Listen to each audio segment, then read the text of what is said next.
Hey there, ready to dive into some seriously old text? Always up for a little textual spelunking. Today we're tackling Genesis. Ah, the OG, where it all begins. Exactly, but we're not here to rehash the basics. We're going deeper, right? Behind the familiar stories. Totally. I'm talking details even some biblical scholars might have missed. And trust me, Genesis has layers. Oh, I believe it. So, where do we kick off? Let's start at the very beginning. You know the line, in the beginning, God created the heavens and the earth, Genesis 1.1. Iconic. Right. But then, verse 2, things get interesting. So, It doesn't just say nothing was there before. It says, the earth was a formless void, and darkness covered the face of the deep. That paints a different picture, doesn't it? more of a pre-existing chaos than pure nothingness. Exactly, and that is significant. You don't see that in every creation myth. It's out there, yeah. Echoes of it in some Babylonian stuff, Egyptian mythology too.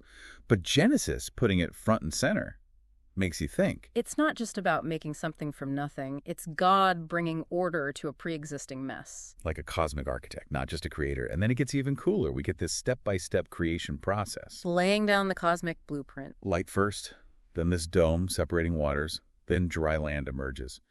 Is that structured creation a common thing in these old myths? Lots of creation myths have a sequence, sure, but Genesis, God speaks it all into being. Let there be light. Let there be a firmament.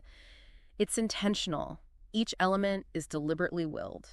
Which you never really think about, right? Makes you see that whole dominion thing differently. When humans are given dominion later on, it's not just about power. It's not, go wild, do what you want. Exactly. It's rooted in understanding. You've seen how carefully this was put together, so act accordingly. Responsibility, not just raw power. That's a heavy thought to lay on humanity. Yeah.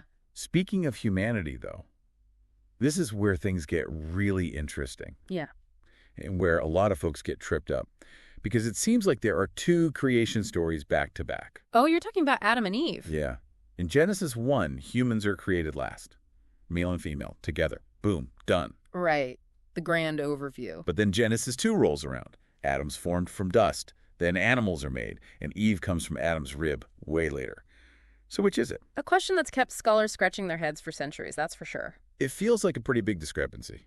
There are a few ways to approach it. Some folks see it as two totally separate traditions, maybe even oral stories, woven together. Like two different takes on the same event. Right. Others say Genesis 1 is the cosmic zoom out, while Genesis 2 is laser focused on humanity's role. And you see that difference in how they interact with creation, too. Yeah, in Genesis 1, it's be fruitful and multiply for everyone. Humans and animals get plants for food. It's all very chill. Harmonious. Right. But Genesis 2, they're put in a specific garden, told to cultivate it, tend to it. Stewardship, not just consumption. Yeah. And of course, there's that whole forbidden fruit thing Genesis 1 doesn't mention. Big detail to leave out. It all comes back to that difference in focus. Genesis 1, it's about establishing order from chaos on a huge scale. Genesis 2, it's about our place within that order and the choices we make because of it. And choices have consequences. That's where things get really interesting. Oh, yeah. Things are about to get messy. They eat the fruit, they get punished. God still provides clothing, but there's definitely some tough love happening. Setting the tone early. And then we have Cain and Abel, the original sibling rivalry gone wrong. Like, really wrong. Why is this such a universal story? Brother against brother. I mean, on the surface, it's a good yarn. Conflict, drama, all that. But it also reflects some very real, very human tensions. Like sibling rivalry, obviously. Sure, but Cain's a farmer, Abel's a shepherd. Different lifestyles, values. Ultimately, it boils over into violence. Which, let's be honest, isn't exactly unheard of even today. Sadly not. These are themes that echo across time. We're still grappling with them now. Not just a juicy story, but something deeper. Speaking of things that echo, those genealogies in Genesis 4 and 5. Oh yeah, the begets. Most people find them boring. Yeah. But I'm obsessed with the lifespans in those lists. Adam lives to be 930. Talk about a long retirement. Right. And even after the whole eating the forbidden fruit thing, people are still kicking around for centuries. What's the deal with these ancient Methuselahs? Well, you've got a few different interpretations floating around out there. Some take it literally, of course. 900 years, literally. Hey, who are we to judge ancient lifespans? But many see it symbolically. It could reflect a different understanding of time back then. Like years weren't really years as we know them. Exactly. Or maybe it's a way to emphasize the impact of those early humans. Their decisions resonated for generations. Even if it's not meant literally, it underscores this idea of legacy, that our actions have ripple effects. Actions and consequences. And speaking of consequences, Yeah. enter the flood. And it's not JST about the ark in some animals, is it? Humanity messed up big time. Violence is everywhere.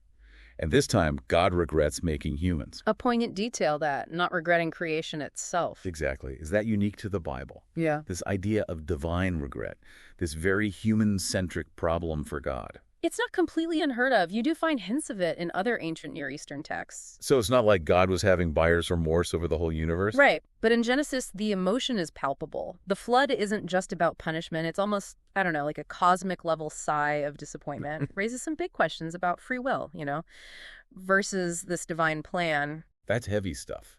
Like, even for God, creation comes with heartache. And a learning curve, perhaps. Speaking of the flood, we've got to talk about the ark. Of course.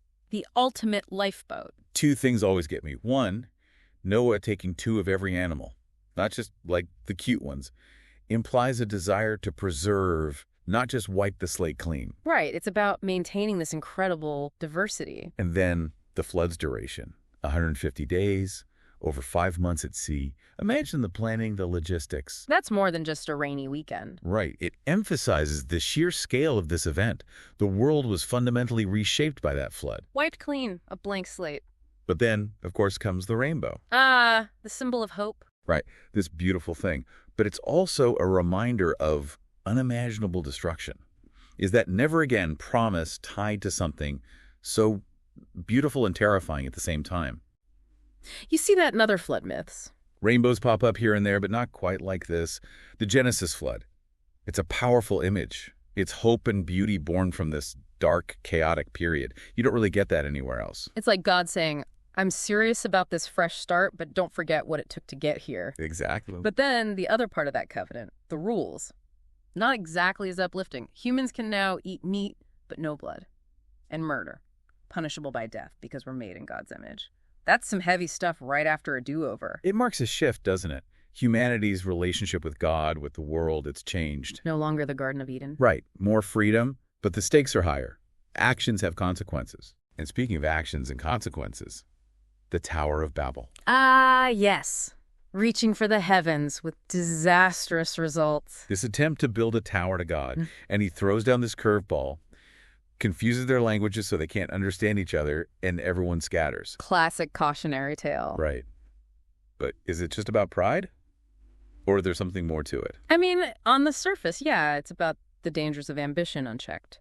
But it also kind of explains the diversity of languages, of cultures. Instead of one big, happy, unified human race, we're spread out, each group with its own thing going on. And it's not presented as a bad thing, really, just different. Interesting point. It's almost like after the flood, God's like, okay, maybe too much unity isn't a good look on these guys. A little breathing room, a cosmic reset button. Exactly. And with that scattering, we shift gears to a more focused narrative. We're on to Abraham, The father of many nations. But before we jump into that story, let's take a quick break to gather our thoughts. All right, so we're honing in on Abraham, this pivotal figure, chosen to carry God's promise forward. the OG patriarch. Right, but here's the thing. This isn't some young hero, Abraham's 75 years old when God calls him out. Promises him descendants, a whole nation. Talk about a late life calling. Seriously. You'd think God would go for someone a little more spry, but maybe that's the point. It really highlights how God often works through the unexpected. It's not about human limitations. It's about God's power, that promise, operating through a person, no matter their age, their background. Gives the rest of us hope, right? It's never too late for a career change. Although Abraham's journey, not exactly smooth sailing. There's famine, deception. He even passes Sarah off as a sister. Not once, but twice. Oh yeah, that whole thing. Come on, Abraham. You'd think he'd learn the first time. Well, it shows that even these big figures, these models of faith, they were human. They messed up, made questionable choices. Definitely adds some color to the narrative. It's relatable, right? Nobody's perfect, even the patriarchs. Exactly. But through it all, God's promise, it holds strong. Sarah, despite her age, has Isaac. Although, then there's Hagar and Ishmael. Ah, yes, the concubine and her son. It gets messy. Sarah's jealous, Abraham's caught in the middle. It's a story about family dynamics for sure, but it also raises these tough questions about favoritism, about inheritance, how women are treated, issues that are still relevant today, even thousands of years later. It's like this ancient text is holding up a mirror to some pretty uncomfortable truths about humanity. And those truths, they're hard to ignore. But focusing on Isaac, he grows up, marries Rebekah, God reaffirms that covenant. It's passed down like a family heirloom. This legacy, this promise, echoing through generations. It's a constant theme in Genesis. It's not just about one person. It's about building a lineage, a people chosen to carry that divine spark. But inheriting a promise doesn't mean life's going to be easy, right? Yeah. Even with that cosmic guarantee, Isaac deals with famine. He pulls the she's my sister trick just like his dad. Like father, like son. And then there's all this drama over wells with the Philistines. Wells. It's like, really? That's what we're fighting over. Remember, back then in ancient Canaan, water was life. Wells were vital. So it's about control, resources. Exactly. It's easy to forget that reading it today, but those were high-stakes conflicts. It's like, sure, you've got this divine promise, but you still got to deal with the HOA, right? Speaking of family drama, though, Isaac's sons, Jacob and Esau.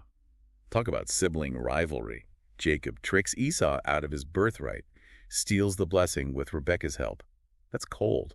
It's a story about deception, family loyalty, the lengths people will go to for what they believe is rightfully theirs, and it makes us question, what is destiny? How much of it is chosen and how much is given? Right, because Jacob's path, definitely not straightforward. He's on the run from Esau, has that whole dream with the ladder to heaven. Iconic. And then ends up working for his uncle Laban for 20 years. Talk about paying your dues. Right. Either that, or he really needed to work on his sense of direction. But those 20 years are important, aren't they? He marries Leah and Rachel, has a whole bunch of kids. This is where those 12 tribes of Israel come from. We're seeing the foundation of a nation being built right before our eyes. It's world building on a biblical scale. Although, Jacob, he's not exactly a saint through all this. Plays favorites, even wrestles with God. Oh yeah, that's a good one. But it's through that struggle, that wrestling match, he becomes Israel. New name, new man. What's the significance there? It's transformation, isn't it? He's not Jacob the deceiver anymore. He's Israel, he who wrestles with God and prevails. It's about growth, even when we're flawed. It's hopeful. It means our mistakes don't define us. Our stories aren't over just because we messed up. Exactly. There's always room for change. But man, Jacob's story has it all. Joy with his children, deep sorrow with Rachel's death, and then that reunion with Esau after all those years.